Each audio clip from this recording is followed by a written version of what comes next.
بسم الله الرحمن الرحیم. زما ډېرو خوږو عزتمندو قدرمندو ملګرو، جاوید همدرد ستاسو سره نیغ په نیغه د قطر نه مخاطب یم. ډېرو خوږو عزتمندو ملګرو، هم دا دی نن د پاک پښتو ادبي ټولنې د سوري لاندې په اسپایر پلازا هوټل کې دنده ډېر ګران او قدرمند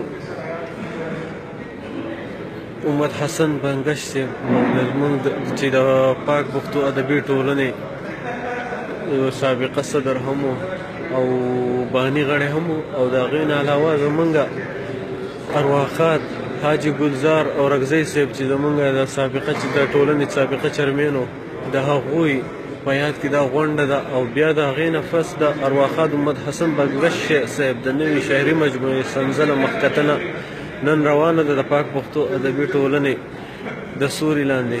یاد هم یادوي چې دې نه مخکې هم زمونږ د ارواخات ملګري یوه شعري مجموعه چاپ ده او دا یې دویمه شعري مجموعه. نو ډېرو خوږو ملګرو، تاسو هم دا د خوند اخیستی شئ. د لږه شېبه پس به انشاءالله تعالی زمونږ نیغ په نیغه تاسو د پاک پښتو ادبي ټولنې د سوري لاندې نیغ په نیغه دا مشاعره به ګورئ، دا غونډه به ګورئ.